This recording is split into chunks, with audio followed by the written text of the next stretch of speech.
How's it going, guys? Boom from Appalachia going Tactical, and today I figured I'd bring you a redo video on my Minuteman Rifle setup, and a couple things I've changed, and a few new touches I've added to the rifle. So yeah, hang around and let's get into it.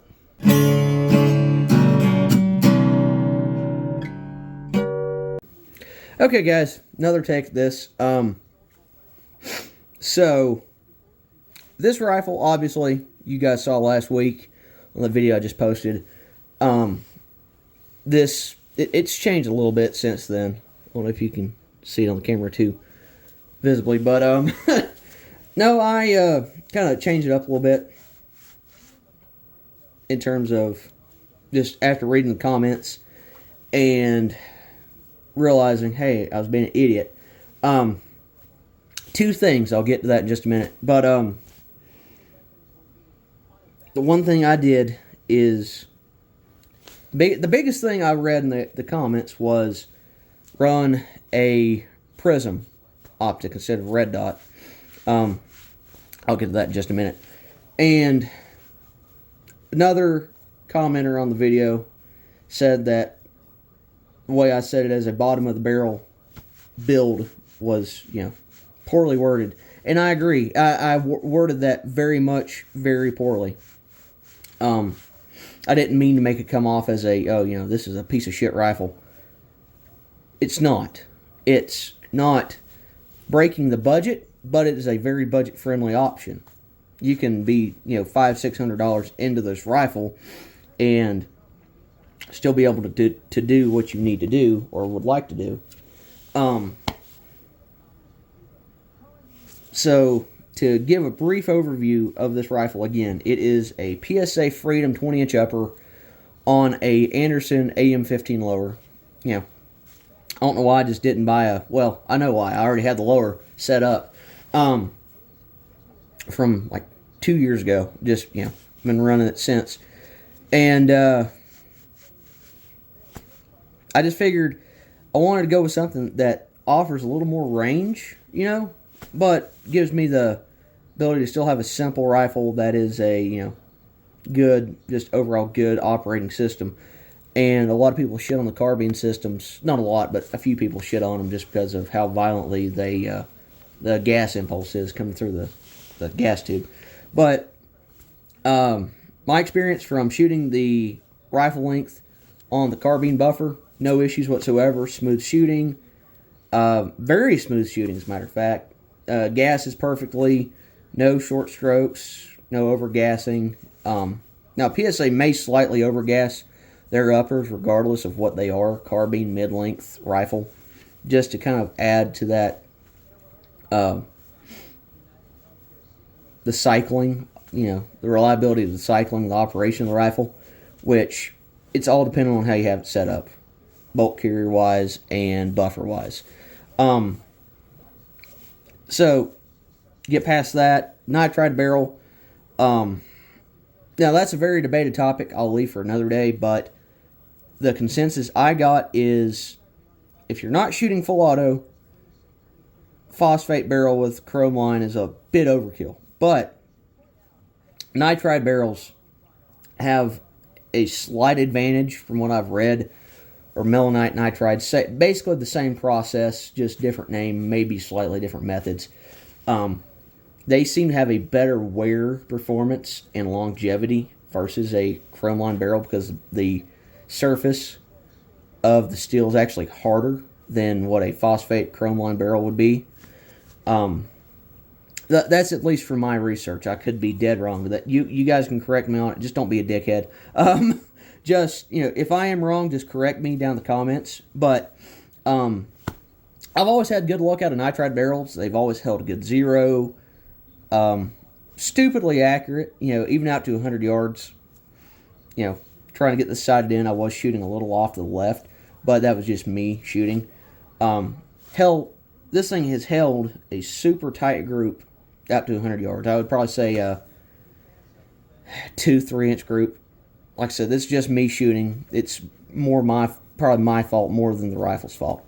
But if I had this in like a lead sled with, a bag, set this on, it would get every bit of 2 MOA, if not less. I say less. It would get 2 MOA at the very least all day, which is more than enough, I think, for a fighting rifle that's not a break the budget type, build like, oh God, like I'd say Rock River. I mean, Rock River makes great stuff. Somebody like me, one of their uppers is half of my paycheck. Just to put that into perspective here. So that's kind of why I take the approach that I do to this channel, is kind of show you guys affordable gear that can be acquired if you're not on a, if you don't have a high, if you're on a limited budget of what you can spend, this is what you can get. And is readily available. I mean, Palmetto, one of the biggest manufacturers out there for AR stuff.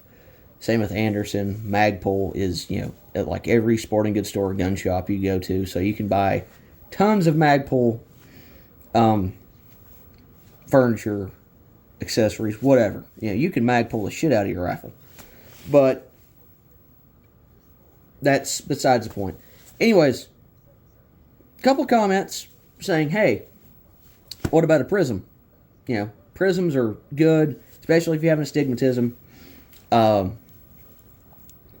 And I've come to the conclusion, from visiting the eye doctor, I do have a slight astigmatism. And I have glasses now that will have severely helped with it, or drastically improved.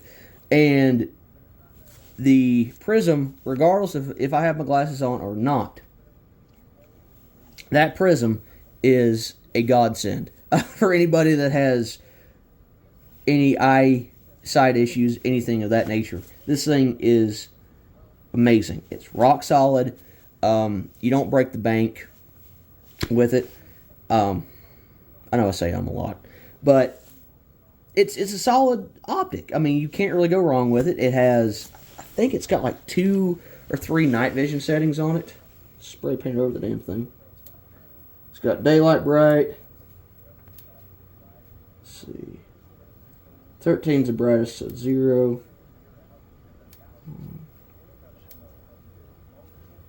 Yeah, it's got 3 night vision settings, I think. NV3 is probably one of the brighter one for if you don't have nods or PVS 14, what have you. But it's got a adjustable diopter for the rear eyepiece, so you can kind of get the right picture, so it's not, so the reticle's not blurry or anything like that nature, or of that nature. And it is an etched reticle. It's etched into the glass, so if your battery does die for whatever reason, you are still able to use that. Now, it won't give you, of course, the the brightness, or you won't be able to have a lit reticle. Of course, obviously, if the battery dies, or if you're of the mindset of, oh, an EMP hit, my rifle, my light's dead, my optic's dead, whatever. It still works. I mean, it gets the job done. Did I just smeared a bunch of paint off? Oh well, it stays on there. Is it going to stay on there? Let's see. I just repainted this thing yesterday, guys, so I do apologize. Yeah,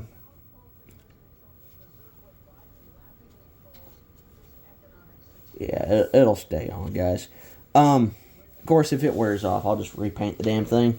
It's, rattle can. Nothing fancy whatsoever. But the nice thing about the primary arms is they use a mini ACOG footprint. And for those unfamiliar with the mini ACOG footprint, Aimpoint uses them, Trigicon, whatever. I say Aimpoint. I know Trigicon definitely does use the mini ACOG footprint. The greatest thing about it that I don't think many people realize unless they have been, in this game longer than I have, is, for those unfamiliar, there's of course, that notch right there on your carry handle. Be it a fixed A2 or a detachable like this. It is milled. You can see like right here, like right there at the top of this mount is where the Optic's mounted, and down here share the same footprint. And that feature, and of course you can see there's a hole down in there. Well, that is completely hollow all the way through. What that allows you to do is not only can you use your Optic on a carry handle, you can also use your iron sights. And when I found that out, I was like, ooh, I'm going to mount this on my rifle. My dumbass mounted it way the hell back, like an idiot, and I couldn't flip between the two apertures on the rear sight. And I was like, well, crap. So, kind of got mad at myself, took it off, and was watching a video the other day, ARFCOM News, or ARFCOM, they were doing a review on the new generation. Make sure it's still snug on there. Yeah, it's still snug.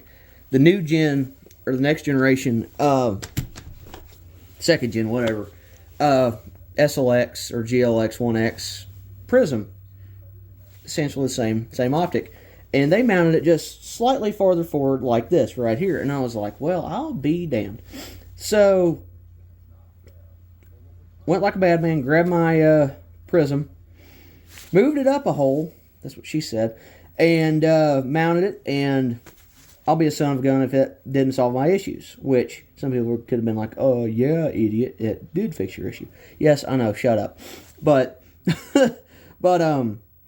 that is a nice feature of this Optic, is it does allow you to be able to mount it onto a carry handle if you don't want to lose, or if you don't feel like throwing a backup sight or having a standalone mount, you can run this on your carry handle, which is a nice feature.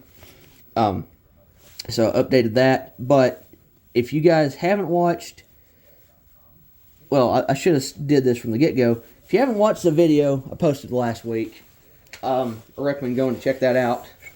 But if you haven't, it's the Streamlight ProTac BCM foregrip Magpul, just basic bitch load. And of course, as you can see, I did rattle can the Streamlight and the foregrip, which kind of getting some just wear on it just because the paint didn't want to fully stick. Unless I'm just being too hard on it. But it kind of just helps everything blend with the rifle. And I think this is a solid setup for what I want to run it for and use it for. So there's that.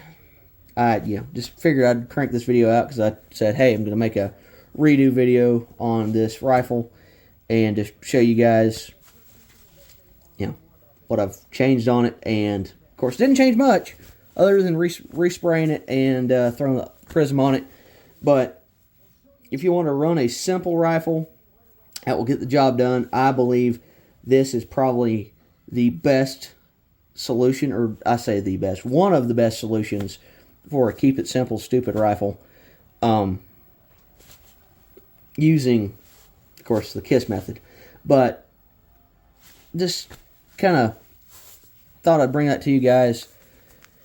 I know it's kind of short video, just me rambling on mostly, but hopefully sometime in the near future I'll get a video out of going to the range with this and kind of doing just a good shooting range video with this rifle and kind of doing a full, just, I wouldn't say meltdown. Of course, I'm not going to melt this thing down, but just running this thing through the paces and showing you guys what you can do with it. Excuse me. But yeah, there you have it, guys. Hope you enjoyed.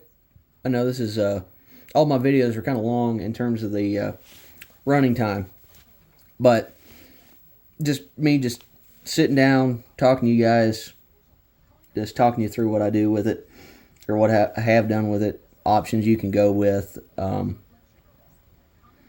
There's a whole plethora of stuff out there you guys can run, or you can find online, of uppers, however you want to run your rifle. So just keep that in mind. Keep an open mind. Don't buy any cheap crap, like stupidly cheap, poorly made stuff. I've run into that before. It didn't go too well. It was actually, I was trying to free float my my dissipator, and found a free floated handguard that was like 80 bucks. I was like, okay, I'll try it out. Well, whoever was running the CNC mill must have been 3 sheets to the wind and a fifth of Jack Daniels into their work day when it was made. And one side, so it's like kind of like an octagon, looking down the front of the handguard. One side was thicker. One wall was thicker than the I think the right side, and it was just like, this doesn't look right. So pulled that off. Happened to go to a surprisingly pawn shop in town, and I found a Centurion Arms handguard. It's like a 13.5 handguard, which I was like, holy crap, that's a pretty good handguard. Bought it, slapped it on there, and yeah, I kind of have that set up as a buddy rifle now.